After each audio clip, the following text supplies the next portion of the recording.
আসসালামু আলাইকুম everyone. Recipe শুরু করার আগে আমি করলা নিয়ে দুটো কথা বলতে চাই। করলা নিয়ে আমাদের বাঙালি সমাজ আজও কিন্তু দুভাগে বিভক্ত। একদল হচ্ছে করলা হেটার্স আর আরেক দল করলা লাভার্স। আমি কিন্তু করলা লাভার্সদের দলে। করলা যে কোনো পদই আমার ভীষণ পছন্দ। আর আমরা নর্মালি অ্যাজ ইউজুয়াল করলা কুচি করে আলু দিয়ে ভাজি করে খেতে পছন্দ করি। তবে আজকে আমি দুটো এক্সপেরিমেন্টাল রেসিপি নিয়ে হাজির হয়েছি। আমি আশা করছি আমার এই রেসিপি আপনাদের ভালো লাগবে। আমি এখানে কিছু উচ্ছে বা উস্তা নিয়েছি, মানে ছোট করলা একটু মোটা করে টুকরো করে কেটে ধুয়ে পানি ঝরিয়ে নিয়েছি। তারপর 1 চা চামচ লবণ দিয়ে দিলাম, 1 টেবিল চামচের কম হলুদ গুঁড়ো, 1 টেবিল চামচের একটু কম মরিচ গুঁড়ো দিয়ে দিলাম। হলুদ আর মরিচের পরিমাণটা আপনারা আপনাদের পছন্দ মতো নিয়ে নেবেন, কম বা বেশি কোনো সমস্যা নেই। একটা মজার কথা শেয়ার করি, যখন আমি নতুন রাঁধুনি ছিলাম আমি ভাবতাম করলা তো এমনিতেই তেতো, এখানে আবার লবণ লাগবে কেন। পরে জেনেছি যে না, করলাতেও লবণ দিতে হয় পরিমাণ মতো। তো যাই হোক, আমরা এখন সয়াবিন তেলটা গরম করে এতে এই টুকরো করে মশলা মাখিয়ে রাখা করলাগুলো দিয়ে দিলাম।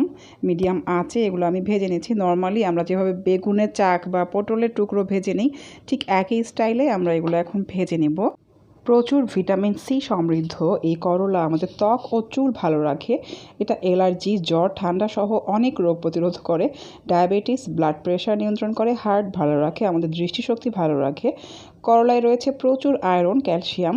এটি আমাদের দাঁত ও হাড়ও ভালো রাখে। তো আমরা সবাই এই ভীষণ উপকারী খাবারটা খাওয়ার চেষ্টা করব এবং অভ্যাস তৈরি করব। আমার বাচ্চাকেও কিন্তু আমি ছোটোবেলা থেকে করলা খাওয়া শিখিয়েছি। আমার বাচ্চাও আমার মতো খুব মজা করে করলা খায়। এভাবেই করলা ভাজা হয়ে গেল এবং এগুলো গরম ভাতের সাথে খেতে ভীষণ টেস্টি। এবার আমরা চলে যাচ্ছি করলার দ্বিতীয় এক্সপেরিমেন্টাল রেসিপিতে। আমি আশা করছি আমার এই দ্বিতীয় রেসিপিটিও আপনাদের ভীষণ ভালো লাগবে। এখানেও আমি আগের মতো ছোট কিছু করলা, যেটাকে আসলে উচ্ছে বা উস্তা বলা হয়, নিয়েছি এবং এগুলো টুকরো করে নিয়েছি। একটু মোটা টুকরো করতে হবে এবং অবশ্যই ধুয়ে পানি ঝরিয়ে নিয়েছি।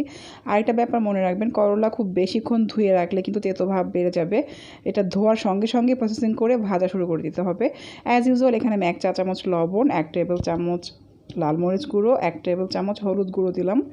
এখানে আমি হলুদের আর লবণ মরিচের পরিমাণটা একটু বেশি দিয়েছি, কারণ এখানে আমি একটু চালের গুঁড়া ইউজ করব।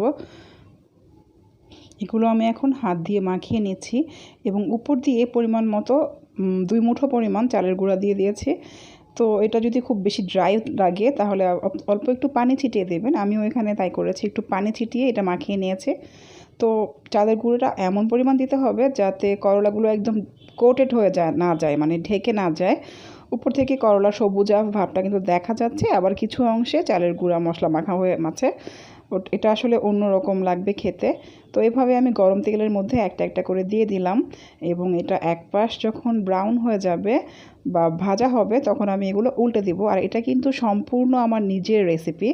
আমি এই রেসিপিটা কারো কাছ থেকে দেখিনি বা শিখিনি, আমার মন মতোই আমি এই এক্সপেরিমেন্টটা করেছিলাম এবং এটা আমার বাসার সবাই, বিশেষ করে আমার বাচ্চাও অনেক পছন্দ করেছে। আমি জানি যে এটা আপনাদেরও অনেক ভালো লাগবে। বিশেষ করে যারা আমার মতো করলা লাভার তাদের তো ভালো লাগবেই। আর সব সময় একই রকম খাবার খেতে আসলে ভালো লাগে না, মাঝে মাঝে এক্সপেরিমেন্ট করতে বা ডিফারেন্ট কিছু ট্রাই করতে আমাদের সবারই ভালো লাগে। তো এইভাবে দু পিঠ কিছুটা যখন লালচে হয়ে যাবে, ভাজা হয়ে যাবে, তখন আমরা নামিয়ে ফেলবো। আর করলা আসলে খুব বেশি সিদ্ধ করা লাগে না, এটা আধা সিদ্ধ হলেও খাওয়া যায়। তবে আপনি চাইলে আরও বেশি সিদ্ধ বা মুচমুচে করে নিতে পারেন। তো এভাবেই তৈরি হয়ে গেল আমার করলার সেকেন্ড রেসিপি। আজ এ পর্যন্তই। সবাই ভালো থাকবেন আর আমাদের জন্য বেশি বেশি দোয়া করবেন। আল্লাহ হাফেজ।